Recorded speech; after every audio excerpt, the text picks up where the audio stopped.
नमस्कार बच्चों। श्री मंगला शिक्षण समिति मंगला विद्या मंदिर की हिंदी शिक्षकी श्रीमती अश्विनी।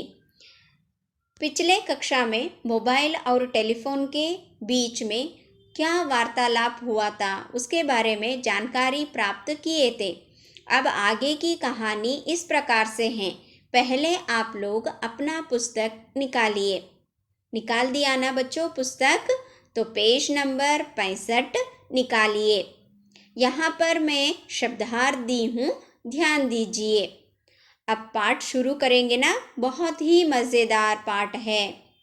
अच्छा बच्चों, आज तुम मुझे उपदेश दे रहे हो, कोई बात नहीं, तुम्हारे साथ भी कभी इसी तरह का व्यवहार होगा, तब पता चलेगा। याद रखना, समय सदा एक सा नहीं रहता। क्या बोल रहा है? टेलीफोन मोबाइल को बोल रहा है, क्योंकि मोबाइल उसको समझा रहा है कि जिस तरह ज़माना बदलता रहता है उसी तरह क्या होती रहती है, सब कुछ चीज़ें बदलती रहती है करके। चिट्ठी पर्दों के पीछे से, जो पर्दे के पीछे से उसे कुछ आवाज़ आता है। मेरे प्यारे दोस्त, तुमने सच कहा, समय सदा एक समान नहीं रहता। यह दोनों दुविधा में पड़ गए। कौन दोनों? मोबाइल और टेलीफोन।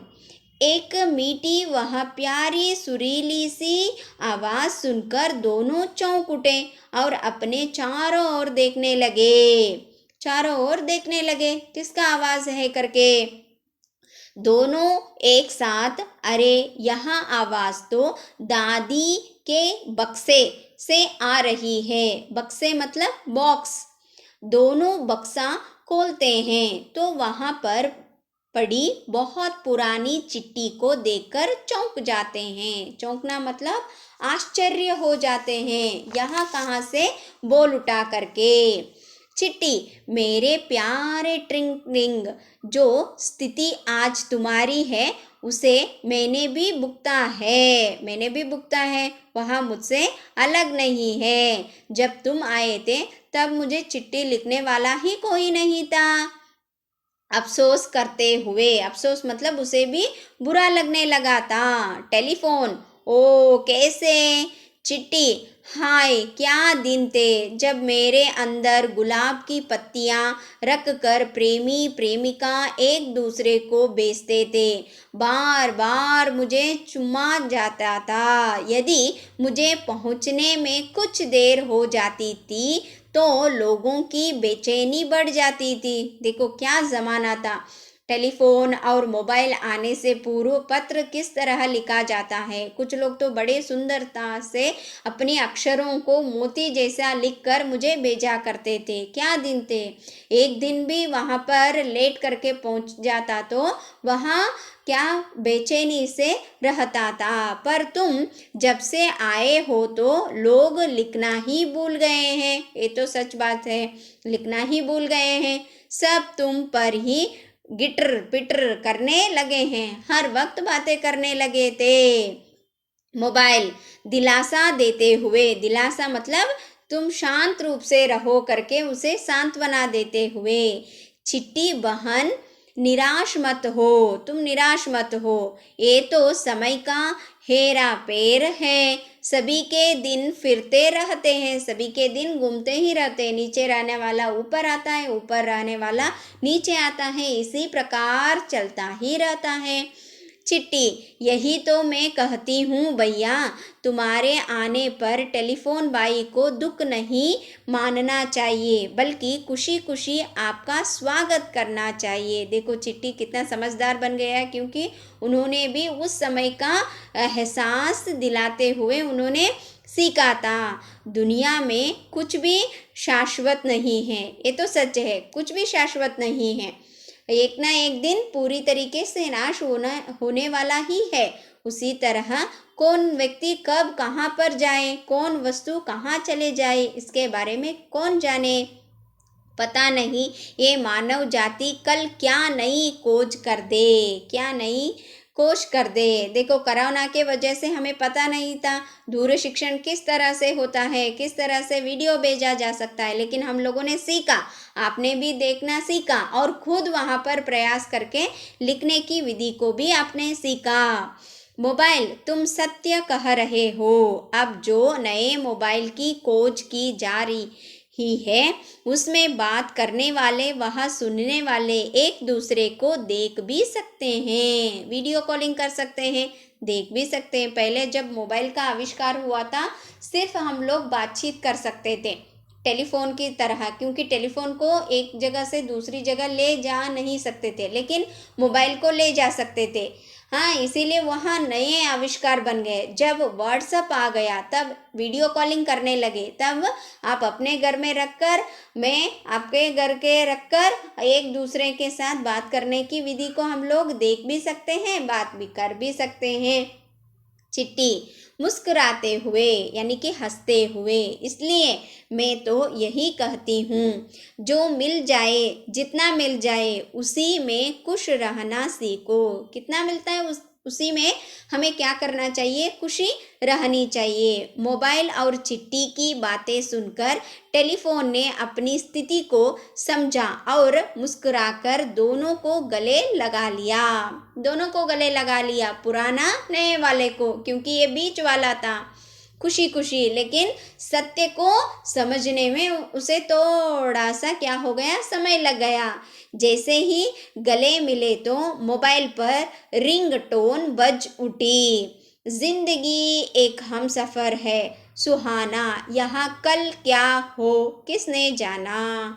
यहाँ एक पिक्चर की गाना है, धीरे धीरे पर्दा गिरता है, यानी कि एक नाटक रूप में यह प्रस्तुत किया गया था।